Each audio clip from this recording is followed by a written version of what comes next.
Avatar Meher బాబా की जय। మన ప్రియతమ మెహర్ బాబా కృపా కటాక్షంతో మనం ఈ యుగ అవతార పురుషుడైన మెహర్ బాబా యొక్క విస్తృత జీవిత చరిత్రను చదువుకుంటూ ఉన్నాము. ప్రస్తుతం మెహర్ ప్రభు చరితము 12వ భాగంలో 1955వ సంవత్సరంలో జరిగినటువంటి విషయాలను తెలుసుకుంటూ ఉన్నాం. గత వారం బాబా నవంబర్ నెలలో, అంటే 1955వ సంవత్సరం నవంబర్ నెలలో తన సహవాస భాగ్యాన్ని ఇవ్వడానికై తన ప్రేమికులందరినీ కూడా నెల రోజులు ఆ సహవాస కార్యక్రమాన్ని ఏర్పాటు చేశారు.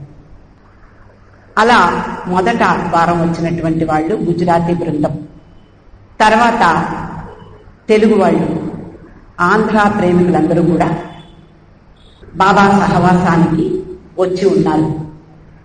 వాళ్లతో మొదటి రోజు ధుని కార్యక్రమం జరిగింది. బాబా ఆ ధునిని వెలిగించడము, ఇవన్నీ కూడా ఆంధ్ర ప్రేమికుల ఆనాటి ఆంధ్ర ప్రేమికులు ప్రత్యక్ష సాక్షులుగా ఉన్నారు. ఆ తర్వాత మర్నాడు బాబా తన రోజువారీ కార్యక్రమాన్ని ప్రారంభిస్తూ ఉదయమే రాగానే ప్రతి వారిని నిద్రపోయారా, ఆరోగ్యం ఎలా ఉంది, ఇవన్నీ అడగడం మామూలే. ఆ రోజు మన వాళ్ళందరికీ అనేక సందేశాలు ఇచ్చారు.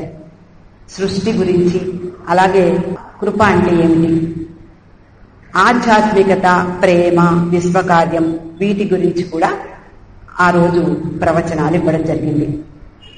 బాబా ఆ రోజు, అంటే ఆంధ్ర ప్రేమికులకు ముఖ్యంగా రోజు 14 సార్లు తన నామాన్ని జపించమని చెప్పారు. 14 సార్లు అంతేనా, అంతకంటా ఎక్కువ అక్కర్లేదా అంటే బాబా అన్నారు, అంతకు తక్కువ కాకుండా జపించండి అని చెప్పడం జరిగింది. అలా బాబా బాబా బాబా అంటూ ఉన్నప్పుడు మనకి భగవంతుడికి మధ్య ఉన్నటువంటి తెర తొలగిపోతుంది అని బాబా చెప్పారు. ఆ తర్వాత మరి నా ప్రేమ కానుకను, అంటే మనకందరికీ తెలుసు, భగవంతుడు మానవునికి ప్రసాదించే కానుక ప్రేమ. ఆ ప్రేమ కానుకను మనం పొందలేకపోతే ఆయనను తెలుసుకోలేము. అందుకని బాబా అంటారు, ఆ ప్రేమ అనే కానుకను మీరు పొందనంత వరకు మీరు నన్ను తెలుసుకోలేరు. కానీ మీరు నన్ను అవతారునిగా స్వీకరించినట్లయితే నా ఆదేశాన్ని పాటిస్తారు. అది విధేయతతో పాటిస్తారు. కాబట్టి అటువంటి విధేయత ప్రేమ కంటే గొప్పది.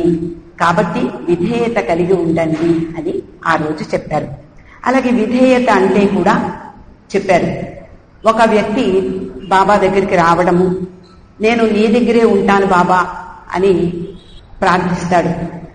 ఇక్కడ ఉండాలి అంటే విధేయతగా ఉండడం అనేది తప్పనిసరి. అందరికీ అది సాధ్యం కాదు అని బాబా వెళ్ళిపోమ్మంటారు. కానీ లేదు బాబా, నాకంతా తెలుసు, నేను ఇక్కడే ఉండడానికే నిర్ణయించుకున్నాను, నీకు విధేయుణ్ణై ఉంటాను అని ఆ రోజు ఆయన ప్రకటించాడు. కానీ బాబా అయితే సరే, నేను కనుక ఆదేశిస్తే నీ బిడ్డ గొంతును కోసి తీసుకురాగలవా అని అడుగుతారు. అలాగే బాబా అని అంటారు. అయితే నువ్వు దిగంబరంగా అహ్మద్ నగర్ వీధులలో తిరగాలి అన్నారు. అది ఎలా సాధ్యం బాబా అంటూ అతడు వెళ్ళిపోయాడు. బాబా అంటారు, విధేయత అంటే ఎలా ఉంటుందో చెప్పడానికి ఉదాహరణ నీకు ఇచ్చాను, అంతేకాని నీ బిడ్డ గొంతు కోయమని చెప్పను, లేదా నగ్నంగా రోడ్డు మీద తిరగమని నేను ఎన్నటికీ ఆదేశించను సుమా. కాబట్టి విధేయత అంటే ఇది అని చెప్పడానికే చెప్పాను అని చెప్పారు. ఇక ఈ వారంలోకి వస్తే బాబా అంటారు, తన ప్రేమికుల నుండి తాను విధేయత కోరుకుంటున్నాను అన్నారు. మీకు నా పట్ల ప్రేమ ఉంటే రోజు 14 సార్లకు తక్కువ కాకుండా నా నామాన్ని జపించండి. ఊరికే జపించడం కాదు, హృదయపూర్వకంగా జపించాలి. మర్నాడు జరగబోయేటటువంటి కార్యక్రమాల విశేషాల్ని బాబా వాళ్ళకి తెలియజేశారు. ఉదయం 1 గంట సేపు పేదల కార్యక్రమం నిర్వహించబడుతుంది. తర్వాత బాబాతో వ్యక్తిగత సమావేశాలు ఉంటాయి. మర్నాడు కూడా అంటే నవంబర్ 15వ తేదీ కూడా వ్యక్తిగత సమావేశాలు ఏర్పాటు చేశాను అంటూ చెప్పి ఆనాటి సాయంత్రం బాలగోపాల భాస్కర్ రాజు గారు రచించి ప్రదర్శించేటటువంటి బుర్రకథ కూడా ఉంటుంది అని తెలియజేశారు. అయితే ఈ సమయంలో బాబా ఒక అద్భుతమైనటువంటి సందేశం ఇచ్చారు. అది అంతకు ముందే ఇంగ్లీష్లో వ్రాయించినటువంటి సందేశం. ఆ ప్రసంగాన్ని తిరుమలరావు చదివి వినిపించడం జరిగింది. ఆయన అదే సమయంలో దాన్ని తెలుగులో కూడా అనువదించి చెప్పారు. దాన్ని మనము యథాతథంగా చదువుకునే ప్రయత్నం చేద్దాం. ఎందుకు అంటే మనము అంటే ఒక సెంటర్కి వస్తూ ఉంటాము, వెళ్తూ ఉంటాము, లేదా బాబా కార్యక్రమాల్లో పాల్గొంటూ ఉంటాం. అసలైనటువంటి బాబా పని అంటే ఏమిటి? మనము సాధారణంగా అందరూ తలో పని చేస్తూ ఉంటారు. ఎవరికి ఏది తెలుసో ఆ పనిలో వాళ్ళు కొంతవరకైనా సహాయం అందిస్తూ ఉంటారు. అయితే బాబా అనుకునేటటువంటి అంటే బాబా ఉద్దేశంలో నిజమైన పని అంటే రియల్ వర్క్ అంటే ఏమిటో ఇక్కడ స్పష్టం చేస్తున్నారు. ప్రతి ఒక్కరూ వినాలని నా ఉద్దేశం. ఇక్కడ బాబా అంటున్నారు, నిజాయితీతో ప్రేమతో సంకల్పించి చేపట్టిన పనియే మెహర్ బాబా పని. దాంట్లో నిజాయితీ ఉండాలి, ప్రేమ ఉండాలి. అలా సంకల్పించినటువంటి పని మెహర్ బాబా పని అంటున్నారు. ఎవరైతే కేవలం భగవత్ ప్రేమ కోసం ఇట్టి పని నిర్వహిస్తారో అట్టి వ్యక్తి మెహర్ బాబాకు చెందినవాడవుతాడు అన్నారు. మనము సాధారణంగా ఎందుకోసం ఈ పని చేస్తున్నాము, ఎందుకు బాబా పని చెయ్యాలి అంటే మనము దానికి సరైనటువంటి సమాధానం చెప్పలేము. బాబా కోసం చేస్తున్నాము అంటాం, లేదా మనకి ఆనందం కలుగుతుంది ఆ పనిలో అని కూడా అంటూ ఉంటాం.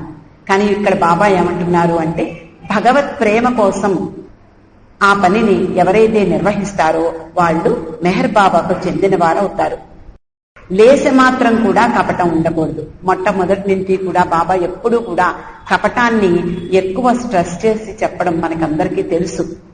కొంచెం కూడా ఏమాత్రము కపటం లేకుండా ప్రేమ, నమ్రత, నిజాయితీ, నిస్వార్థ సేవ వీటితో కూడినటువంటి జీవితాన్ని గడపడమే బాబా కోసం చేయగల మహత్తర కార్యం అన్నారు. అంటే మనం చేసేటటువంటి పని ఎలా ఉన్నప్పటికీ కూడా మన జీవితమే అలా ఉండాలి, అలాంటి లక్షణాలు కలిగి ఉండాలి. ఎలాంటి లక్షణాలు అంటే లేశ మాత్రం కూడా కపటం లేకుండా ప్రేమతో, నమ్రత, అలాగే నిజాయితీ, నిస్వార్థ సేవ ఈ 4 లక్షణాలతో జీవించేటటువంటి జీవితమే అది బాబా కోసం చేసే పనిగా ఎన్నబడుతుంది. మరి బాబా ప్రేమ ఎవరి కోసం నిర్దేశించబడింది, ఎవరి కోసం ఉద్దేశించబడింది? భగవత్ ప్రేమ అనేది ప్రతి ఒక్కరికి ఉద్దేశించబడింది. అది కేవలము ధనవంతులకో లేక బీదవారికో కాదు, అలాగే పండితులకో పామరులకో కాదు, అలాగే గొప్ప మేధావులకో లేదా ఏమీ తెలియని వారికో కూడా కాదు. కానీ ప్రతి ఒక్కరికి బాబా ప్రేమ అనేది నిర్దేశించబడింది. మరి ఇతరులకు ఈ విషయాన్ని ఎలా తెలియజేయాలి? మనకందరికీ తెలుసు, బాబా యొక్క సందేశాలు చదువుకుంటూ ఉంటాము, బాబా ప్రవచనాలు వింటూ ఉంటాము. కానీ బాబా ప్రేమ అనేది అందరికీ నిర్దేశించబడింది అని మనము అంటే కార్యకర్తలుగా అంటే భగవత్ ప్రేమికులుగా, బాబా ప్రేమికులుగా మనమందరం కూడా ఇతరులకు తెలియజేయవలసినటువంటి బాధ్యత మన మీద ఉంది. అందువలన ప్రతి ప్రేమికుడు, ప్రతి ప్రేమికురాలు కూడా అత్యంత సమర్థవంతంగా సహాయపడాలి అంటే ప్రతి ఒక్కరి జీవితము ఆదర్శవంతంగా ఉండాలి అంటున్నారు బాబా. అయితే వాళ్ళ యొక్క ప్రేమ అంటే వాళ్ళల్లో ఉండేటటువంటి ప్రేమ, నమ్రత, వినయము ఇవన్నీ కూడా ఆ ప్రేమకు సంకేతంగా అందరికీ తెలియజేసేలాగా ఆదర్శవంతంగా ఉండాలి అంటున్నారు. అటువంటి జీవితం ఎవరైతే జీవిస్తారో అది బాబా కార్యానికి ఇతోధికంగా ఉపయోగపడుతుంది. అంతేకాకుండా ఆ రోజు బాబా చెప్తున్నారు, నా పనిని చేసేవారు ఇతరులకు వారు ప్రబోధించే విషయాన్ని ముందుగా తాను అభ్యసించి అప్పుడు చెప్పాలి. మనము ఎన్నో విషయాలు చెప్తూ ఉంటాం. బాబా గురించి ఎవరికైనా చెప్పాల్సి వస్తే బాబా విషయాలు అంటే ఇదంతా మాయ, ఇదంతా ఈ ప్రపంచమంతా కూడా భ్రాంతిమయమైనది, దీంట్లో ఇదేమీ లేదు, సున్నా, కేవలము బాబాని గురించి మాత్రమే ఆలోచించండి అని ఎవరైనా చెప్పారు అనుకోండి, అంటే మనలో ఎంతో మంది ఎవరితోటో అంటే ఇతరులతోటి బాబా ప్రేమను గురించి చెప్పే అవకాశాలు దొరుకుతూ ఉంటాయి, లేదా ఉపన్యాసాలు చెప్తూ ఉంటాం. అలా చెప్పేటప్పుడు ఏదైతే మనం చెప్తున్నామో దాన్ని ఆచరించి మాత్రమే వాళ్ళకి చెప్పాలి అని ఖచ్చితంగా బాబా చెప్తున్నారు. అలా ఆచరించలేకపోతే నోరు మూసి కూర్చోమన్నారు బాబా. అలా బాబా ఒక అక్కడే ఉండేటటువంటి బాపిరాజు అనేటటువంటి ఆయన్ని లేపి ఈయనే ఉన్నాడు అనుకుందాం, అంటే ఎగ్జాంపుల్ గా ఉదాహరిస్తూ బాబా చెప్తున్నారు. ఈయనే ఉన్నాడు అనుకుందాం, ఈయన నా పట్ల చాలా ప్రేమ కలిగినటువంటి వాడు, నా గొప్పతనాన్ని గురించి ఇతరులకు చెప్పేందుకు ఉపలాట పడుతూ ఉంటాడు. ఆయన ఈ ప్రపంచాన్ని త్యజించండి, భగవంతుడు ఒక్కడే సత్యము, బాబాన్ని ప్రేమించండి, బాబానే గురించి ఆలోచించండి, ఇలా చెప్తూ ఉంటాడు అనుకుందాం. అలా ప్రతి చోట ఆయన వెళ్ళిన ప్రతి చోట బాబాని గురించి చెప్తూ ఉంటాడు. అక్కడ వచ్చినటువంటి జన సందోహం అంతా కూడా ఈయన యొక్క ఉపన్యాసానికి ముగ్ధులై వాళ్ళు అవతార్ మెహర్ బాబాకి జై అంటూ జేజేలు పలుకుతారు. అదే క్షణంలో అతనికి ఒక టెలిగ్రామ్ వచ్చింది అనుకుందాం. ఆ టెలిగ్రామ్ లో అతని కుటుంబం అంతా కూడా ఒక బస్సు యాక్సిడెంట్ లో మరణించారు అనే వార్త ఆ టెలిగ్రామ్ లో ఉంటుంది. అతడు ఆ టెలిగ్రామ్ చదివి ఎలా స్పందిస్తాడు మనకందరికీ తెలుసు. సాధారణంగా మనలాంటి వాళ్ళందరం కూడా తబ్బిబ్బైపోతాం, ఒక షాక్ తగిలినట్టుగా ఏమీ ఎక్కడున్నామో కూడా మనకి తెలియదు. మనము దృష్టి అంతా కూడా మన కుటుంబం మీదే ఉంటుంది అలాంటి సందర్భంలో. అలా ఎవరైనా సరే ఆ టెలిగ్రామ్ అలాంటి టెలిగ్రామ్ చదవగానే ఒక్కసారిగా కుప్పకూలిపోతాడు.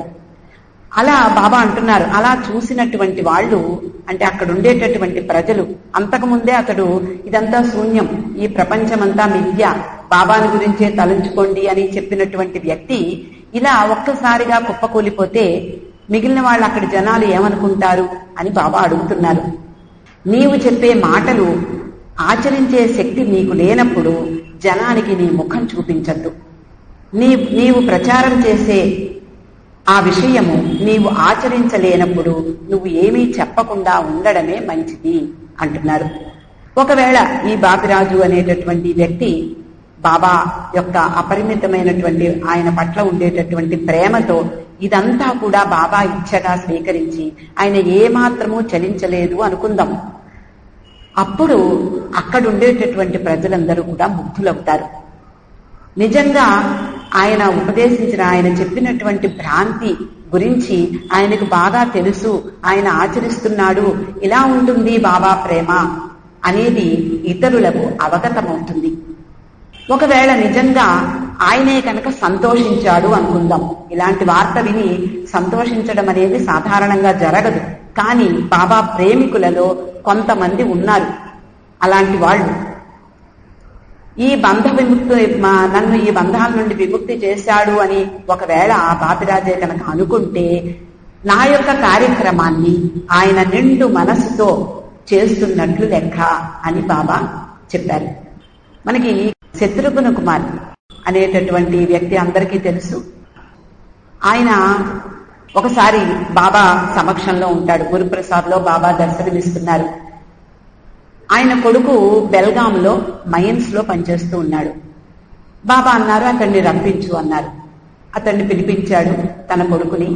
అతని పేరు విశాల్ అనుకుంటా. అతడు రాగానే బాబా ఆలింగనం చేసుకుని ఏమిటి నీ ఒళ్ళు ఇంత వేడిగా ఉంది అన్నారు. అంటే లేదు బాబా కొంచెం బాగోలేదు, వెంటనే నువ్వు వైద్యం తీసుకోవాలి అని చెప్పి అక్కడ ఉండేటటువంటి వైద్యులకు అప్పచెప్పారు. గుణతాయి ఇంట్లో ఉండమన్నారు. ఆ విధంగా కొద్ది రోజులు ఇంకా జ్వరం తగ్గలేదు, మొత్తానికి ఒక హాస్పిటల్లో జాయిన్ చేస్తారు. అతడు క్యాన్సర్ వచ్చింది అని నిర్ధారిస్తాడు డాక్టర్లు, మరణిస్తాడు. తల్లికి తెలియదు. అప్పుడు బాబా నెమ్మదిగా ఆవిడ్ని గురుప్రసాద్కి రప్పించమని అక్కడ తన సమక్షంలో ఆవిడికి నెమ్మదిగా చెప్పిస్తాడు. శత్రుఘ్న కుమార్ ఇక్కడే ఉన్నాడు.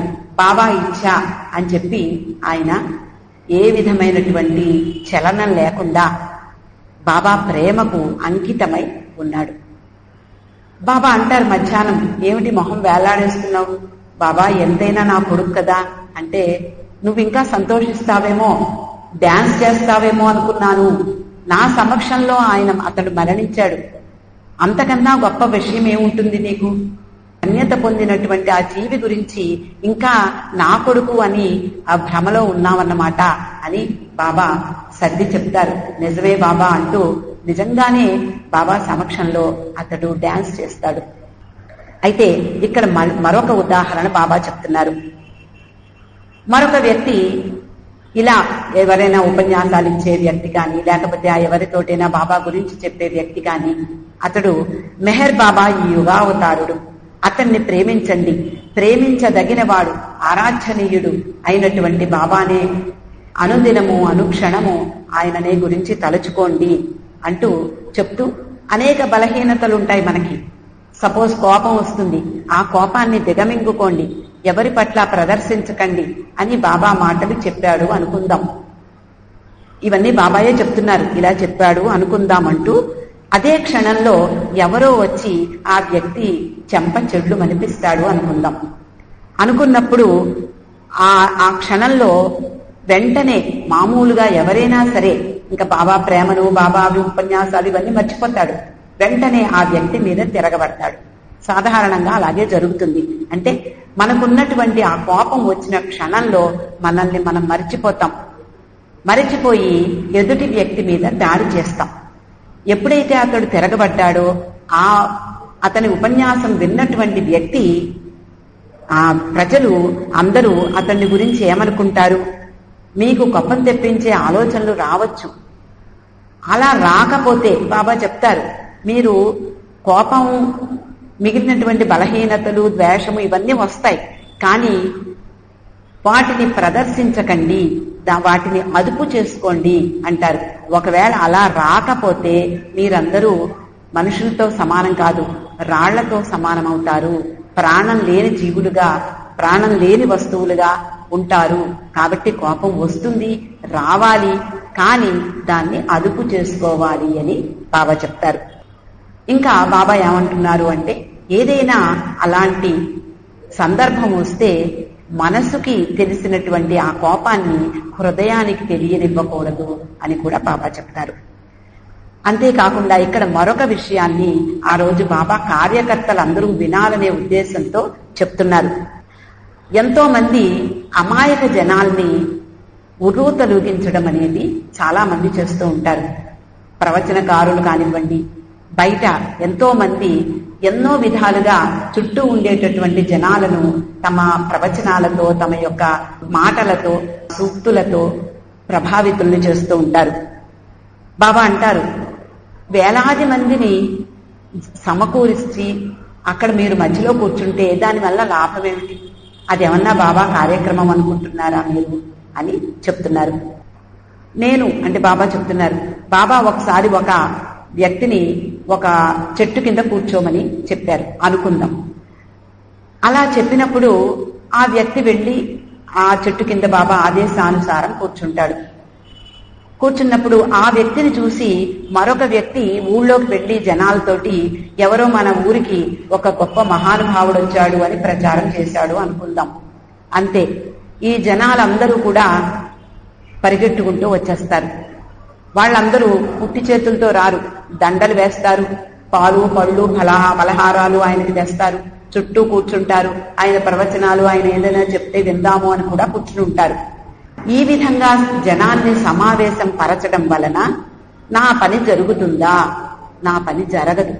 సాధారణంగా భారతదేశంలో గురించి చెప్తున్నారు బాబా, ముఖ్యంగా తెలుగు వాళ్ళనే ఉద్దేశించి కూడా చెప్తున్నారు. నిజానికి ఈ జనమంతా కూడా మభ్యపడిపోతూ ఉంటారు. ఎవరు అంటే ఏ పుట్టలో ఏ పాముందో అంటూ అనుకుంటూ ఉంటాం, అలాగే ఏ మనిషిలో ఏ మహత్తుందో అంటూ వెళ్ళిపోతూ ఉంటారు. దాని గురించి బాబా చెప్తూ, నాకు పెద్ద పెద్ద జనసందోహాలు అక్కర్లేదు. నాకు నిష్కపటమైన వాళ్ళు, నిజాయితీతో పనిచేసే వాళ్ళు కావాలి. వాళ్లతో మాత్రమే నా పని జరుగుతుంది అని చెప్పారు. అంతేకాకుండా మరొక సంఘటన కూడా ఆ రోజు బాబా చెప్తున్నారు. పూనాలో ఫకీర్ బువా అనేటటువంటి వ్యక్తి ఉండేవాడు. అతడు పిచ్చివాడు. అతని తల మీద చిన్నప్పుడు ఎప్పుడో అతని తల మీద ఎవరో కొట్టడంతో మైండ్ దెబ్బతిని పిచ్చెక్కుతుంది. బాబా మెహరాబాద్ లో 30 దశకంలో పిచ్చివారి కోసము, మస్తుల కోసము ఆశ్రమాలు నెలకొల్పారు. ఆ ఆశ్రమాలలో ఈ పిచ్చివాణ్ణి, అంటే ఈ ఫకీర్ బువా అనేటటువంటి పిచ్చివాణ్ణి ఎవరో తీసుకొచ్చి జాయిన్ చేస్తారు. బాబా వాళ్ళందరికీ కూడా సేవ చేస్తూ ఉంటారు.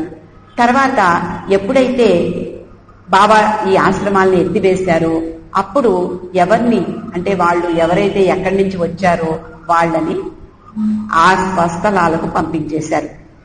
ఈ ఫకీర్ బువా అనేటటువంటి వ్యక్తిని కూడా పూనాకి పంపించేస్తారు. ఆ సమయంలో, అంటే ఈ ఫకీర్ బువా బాబా ఆశ్రమంలో ఉన్న సమయంలో ఒక మహమ్మదీ వ్యక్తి ఇతన్ని చూడడానికి వస్తాడు. వచ్చి 2 రోజులో 3 రోజులో బాబా ఆశ్రమంలో మండలి వారితో పాటు ఉండి వెళ్ళిపోతాడు. మళ్ళీ ఈ ఫకీర్ బువాను బాబా ఎప్పుడైతే పూనా పంపించేవేశారో ఆ పూనాలో ఇతన్ని చూడడం జరుగుతుంది. ఆ మహమ్మదీ వ్యక్తి నిజానికి పిచ్చివాళ్లు ఎలా ప్రవర్తిస్తారో మనకందరికీ తెలుసు. అతడు చేతి వేళ్లతో వింత వింతగా సైగలు చేస్తూ ఉంటాడు. దాన్ని చూసి ఈ మహమ్మదీ వ్యక్తి ప్రజలందరికీ కూడా చెప్తాడు, బాబా తన ఆధ్యాత్మిక ప్రతినిధిగా ఈయన్ని పూనా పంపించారు అని ప్రచారం చేస్తాడు. ఇంకా అంతే, ప్రజలందరూ కూడా అతన్ని చూడ్డానికి వస్తారు. అతడికి ఒక ఉచితమైనటువంటి ఉన్నతాసనాన్ని ఏర్పాటు చేస్తారు. కూడా అందరూ కూడా కూర్చుంటారు. అక్కడ ఆయన ఏదైతే చెప్తాడేమో అనుకుంటారు. పిచ్చివాళ్ళు ఏం చెప్తారు, చేతితో ఏదో సైగలు చేస్తే అదేదో నిజంగా ఏదో ఒక గొప్ప సూచన ఇస్తున్నాడేమో, ఆధ్యాత్మికంగా ఏదైనా పనిచేస్తున్నాడేమో, బాబా ప్రతినిధిగా వచ్చాడు కదా అని నమ్మి వీళ్ళందరూ కూడా అతడి పట్ల భక్తి ప్రపత్తులు చూపిస్తూ ఉంటారు.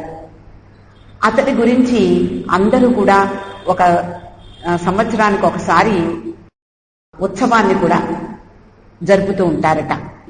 ఇప్పటికి కూడా ఆ ఉత్సవం జరుపుతూ ఉంటారు ప్రజలు. అతను నిజంగా పిచ్చివాడు, నాకు మాత్రమే తెలుసు.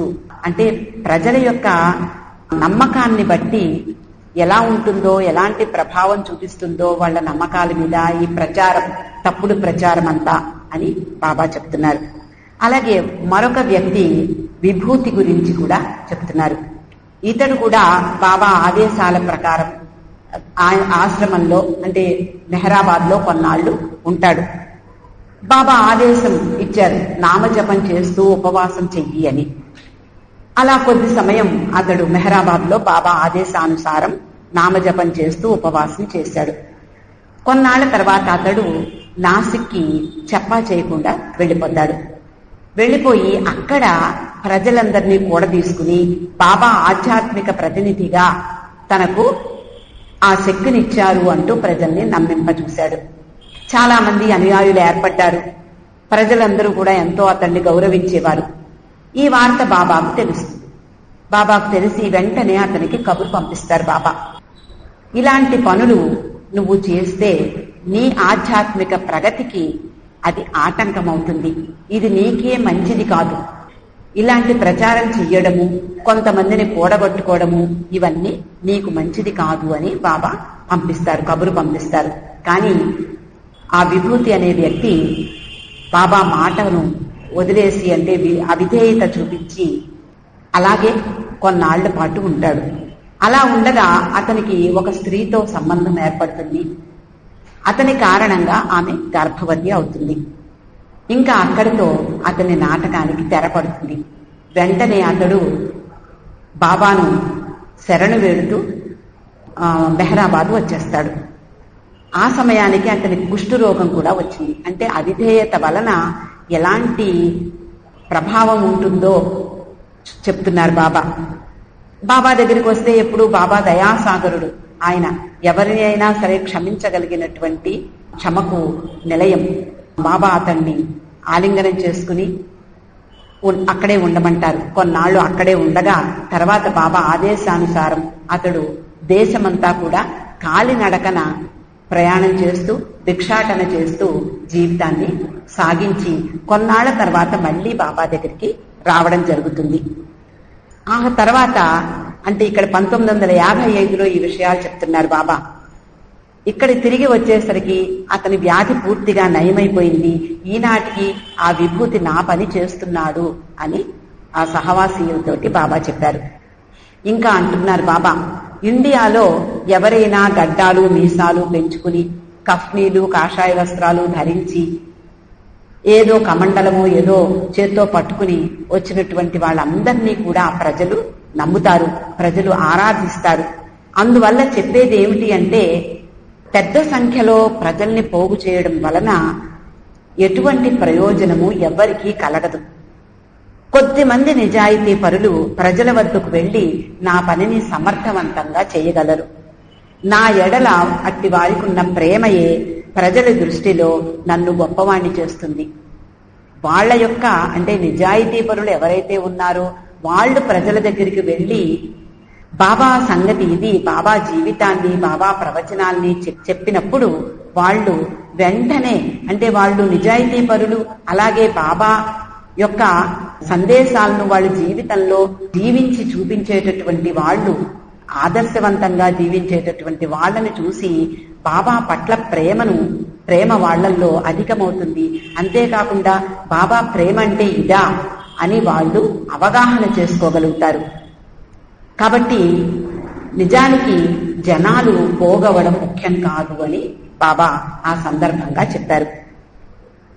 ఇంకా అంటున్నారు, మీ జీవితమే నా ప్రేమ సందేశంగా నిలవాలి. ఆ విధంగా మీరు ప్రజలకు నా గొప్పతనాన్ని వ్యక్తం చేయగలరు. ఎప్పుడైతే మీరు ఆదర్శవంతమైన జీవితం, ఇందాక మనం చెప్పుకున్నాం, వినయము, నిజాయితీ, ఏమాత్రమూ కపటం లేకుండా ప్రేమ, నిస్వార్థ సేవతో కూడినటువంటి జీవితాన్ని ఎవరైతే జీవిస్తారో వాళ్ళు ఆదర్శవంతమైనటువంటి బాబా ప్రేమికులు. కాబట్టి మీరందరూ కూడా మీ జీవితాల ద్వారా వాళ్ళకి ఆదర్శవంతులుగా మారి నా గొప్పతనాన్ని వ్యక్తం చేస్తారు అని బాబా చెప్తున్నారు. అలాగే ఆ రోజుల్లో ఆంధ్ర సమితి అనేది ఒకటి ఏర్పడింది ఆంధ్రదేశంలో. వాళ్ళు అందులో కొంతమంది సభ్యులున్నారు. వాళ్ళందరినీ ఉండమని చెప్పి మిగిలిన వాళ్ళని హాల్లోంచి బయటికి వెళ్ళమన్నారు బాబా. అలా ఆంధ్ర సమితి సభ్యులు తప్ప మిగిలిన వారందరూ బయటికి వెళ్లారు. ఆంధ్రాలో బాబా పని కోసం ఈ సమితి ఏర్పడింది. సమితిలో అనేక మంది ఉంటారు జనం. మన మామూలుగా సెంటర్లలో ఎలాగైతే కొంతమంది కార్యకర్తలు ఉంటారో అలాగే ఏదైనా సమితిలోను సంస్థలోను ఇలాంటి కార్యకర్తలు ఎక్కడ పడితే అక్కడే ఉంటారు. కానీ వాళ్ళు సామరస్యంతో పని చేసుకుపోతే మనకి అందుకనే బాబా కార్యకర్తలకు ఉద్దేశించి అనేక విధి విధానాలను సూచించారు. అప్పుడు వాటిని ఆదర్శవంతంగా చేసుకుని బాబా ఇలా అయితే బాబాకి నచ్చుతుంది, లేకపోతే బాబా నచ్చదు, బాబా ఒప్పుకోరు అనే ఉద్దేశంతో బాబా ప్రేమికులందరూ కూడా ఎంతో కొంతవరకు వాళ్ళు ప్రయత్నం చేస్తారు. బాబా ఇచ్చకు లోబడి వాళ్ళు పనులు చేస్తూ ఉంటారు. అలాంటి వాళ్లల్లో కూడా కొంత పొరపచ్చాలు రావడం సహజం. నలుగురున్నారు అంటే 4 అభిప్రాయాలు ఉంటాయి. అలాగే ఈ ఆంధ్ర సమితిలో కూడా అనేకమైనటువంటి వ్యక్తిగత అభిప్రాయ భేదాలు వచ్చాయి. అవన్నీ కూడా బాబాకు తెలుసు. బాబాకు అందరి ద్వారా వచ్చాయి. బాబాకు తెలియనిదేమీ ఉండదు, సర్వజ్ఞుడు కాబట్టి అన్ని చెప్పకపోయినా తెలుస్తాయి. సందర్భాన్ని పురస్కరించుకుని బాబా వాళ్లతో అంటున్నారు, ఆ సమితి సభ్యులను ఉద్దేశించి అంటున్నారు, ఈ సహవాస సందర్భాన్ని పురస్కరించుకుని మీరందరూ గతంలో జరిగిన దానిని పూర్తిగా మర్చిపోవాలి అంటున్నారు. అయితే పూర్తిగా మరిచిపోవాలి అంటే గతం ఎప్పుడూ మనకి గుర్తుండకూడదు. యాక్చువల్ గా బాబా ప్రేమికులకు ముఖ్యంగా గతాన్ని ఎప్పుడూ మర్చిపోవాలి. గతం గతమే, అయిపోయింది ఎప్పుడూ కూడా ముందుకు రాదు. ప్రస్తుతమే మనం జీవించదగినది అని కూడా బాబా ఎప్పుడూ చెప్తూ ఉంటారు. భవిష్యత్తు ఎలాగా మన చేతిలో ఉండదు. కాబట్టి ప్రస్తుతం మనం ఏం చేస్తున్నాము, మనం ఏ విధంగా ఉన్నాము అనేదే పరిగణలోకి వస్తుంది. కాబట్టి బాబా అంటారు, బాబా పనిని నిర్వహించడానికి ఈ సమితిని ఏర్పాటు చేశాను. మరి మీ అభిప్రాయాలు వేరువేరుగా ఉంటాయి. మీరంతా కూడా గతంలో జరిగిన విషయాలను పూర్తిగా మరిచిపోవాలని కోరుతున్నాను. మీ హృదయాలు విశాలంగా చేసుకోండి, తెరుచుకోండి, పూర్తిగా తెరవండి. ఏదీ దాచుకోకండి. ఎవరికీ భయపడవలసిన పని లేదు. రాజమండ్రిలో నా పని గురించి నేను రోజంతా రాత్రంతా కూడా మెలకువగా ఉండి కార్యకర్తల సమావేశం జరిగిందని మనకందరికీ తెలుసు. ఆ సమావేశంలో పూర్తిగా నా కార్యకర్తలు ఎలా ఉండాలో చెప్పాను. నేను మీ స్థాయికి దిగి వచ్చాను కాబట్టి నాకు సెంటర్తో పని లేదు. ప్రతి బాబా ప్రేమికుని హృదయము కూడా బాబా కేంద్రమే. మీలో మీరు పొరపచ్చాలు ఉండవచ్చు. ఆ విషయం నాకు తర్వాత తెలిసింది. ఆ సందర్భంలో నేను ఏకాంతవాసంలో ఉన్నందువలన నాకు నా మండలి వారు తెలియజెప్పలేదు. ఆ ఏకాంతవాసం ముగిసి వచ్చిన తర్వాత నాకు ఈ మాటలు, ఈ అభిప్రాయ భేదాల గురించి తెలిసాయి. కాబట్టి నేను చెప్పినట్లు చేయండి. మీ మధ్య ప్రేమను పెంచుకోండి. మీలో మీరు ఒకరినొకరు ప్రేమించుకోలేకపోతే ఇతరులకు నన్ను ప్రేమించమని ఎలా చెప్తారు, నన్ను ప్రేమించేలా ఎలా చేస్తారు అంటూ ఉదాహరణ చెప్తున్నారు. ఒక పెద్ద రైలు ఉందనుకున్నాం. అంటే ఒక 100 బోగీలు ఉన్నటువంటి రైలు ఉంది. అంత పెద్ద రైలుని నడపాలి అంటే ఒక ఇంజన్ సరిపోదు, 2 ఇంజన్లు పెట్టాలి. ఆ 2 ఇంజన్లు ఒకే దిశగా ప్రయాణిస్తే మొత్తం రైలు అంతా కూడా గమ్యాన్ని చేరుతుంది. కానీ ఒక ఇంజన్ ఒకవైపు, మరొక ఇంజన్ మరొక వైపు లాగితే అది ఎప్పటికీ కదలదు. బాబా చెప్తున్నారు, మీలో మీరు మొదట ప్రేమ బంధాన్ని ఏర్పాటు చేసుకోండి. ఆ తర్వాత ప్రజలకు నా గురించి చెప్పండి. మీలో మీరు అభిప్రాయ భేదాలు, ఒకళ్ళ మీద ఒకళ్ళు ద్వేషం, పగలు ఇవన్నీ ఉన్నప్పుడు మీరు ప్రజలకు నా గురించి ఏం చెప్తారు? కాబట్టి మీలో మీరు ప్రేమను పెంచుకోండి. అలా మీరు ప్రేమను పెంచుకుంటారా లేదా ఈ సమితి నుండి బయటకు వెళ్ళిపోతారా అని అడిగారు ఖచ్చితంగా ఆ రోజు వాళ్ళని. బాబాయే అంటున్నారు, ఎవరూ తప్పుకోరు. ఎందుకు అంటే మీరందరూ నన్ను ప్రేమిస్తున్నారు. బాబా తన ప్రేమికులను ఎప్పుడూ కూడా తోలనాడరు. బాబా ఎంతో ప్రేమగా వాళ్ళని లాలించి బుజ్జగించి తన పని చేసేలాగా బాబా కార్యవిధానం అలా ఉంటుంది. కాబట్టి మీరు ఈ సమితి నుండి తప్పుకోండి అన్నా కూడా మీరు తప్పుకోరు. ఎందుకు? నన్ను మీరందరూ ఒకేలా ప్రేమిస్తున్నారు. మీ హృదయాలు గొప్పవి. అందులో నన్ను ప్రతిష్ఠించుకుని నన్ను ప్రేమిస్తున్నారు. ప్రేమించడం అనేది ఒక గొప్ప కళ. అలా నన్ను ప్రేమిస్తున్నారు. నా గురించి నా పనిని చేయడానికి కూడా ఉత్సాహం చూపిస్తున్నారు. మీలో మీకు ఎంతో మంది అనేక రకాలైనటువంటి వాళ్ళు ఉంటారు. ఈ సమితి సభ్యుల్లోనే మీరు ఒక్కొక్కళ్ళు అంటే ధనవంతులు ఉన్నారు, కొంతమంది పలుకుబడి కలిగినటువంటి వాళ్ళు ఉన్నారు. అంటే అక్కడ ఉండేటటువంటి కార్యకర్తలందరూ కూడా ధనపతిరావు నాయుడు, అలాగే రంగారావు గారు, మల్లికార్జునరావు గారు, కుటుంబ శాస్త్రి, ఇలా పట్టా సుబ్బారావు గారు, ఇలా అనేక మంది ఆనాటి తొలితరం బాబా ప్రేమికులందరూ కూడా సమితిలో ఉన్నారు. వాళ్ల మధ్య కూడా అంటే అటువంటి ఆ గొప్ప ప్రేమికుల మధ్య కూడా చిన్న చిన్న తగాదాలు, చిన్న చిన్న అభిప్రాయ భేదాలు రావడం అనేది సహజము అని బాబా ఇక్కడ చెప్తున్నారు.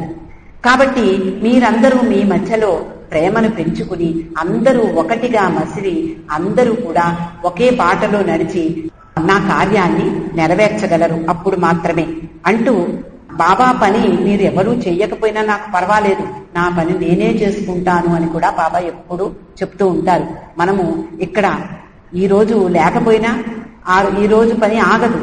అలా ఎప్పుడు కూడా బాబా పని సజావుగా జరిగిపోతూనే ఉంటుంది ఆయన ప్రణాళిక ప్రకారం. కాబట్టి ఎప్పుడు కూడా ఈ రోజు అతి ప్రధానమైనటువంటి విషయం కాబట్టి నేను అందరినీ ఉద్దేశించే నేను ఇలాగ చెప్పాను. అంటే ప్రతి ఒక్కరూ కూడా బాబా ప్రేమలో ఉంటూ ఆ బాబా కార్యక్రమాన్ని నిర్వర్తించడంలో ఆ ప్రేమ అనేది ఎంతో సహజంగా సహాయపడుతుంది అని బాబా పదే పదే చెప్తున్నారు. మిగిలిన విషయాలు వచ్చే వారం చెప్పుకుందామండి. అవతార్ మెహర్ బాబా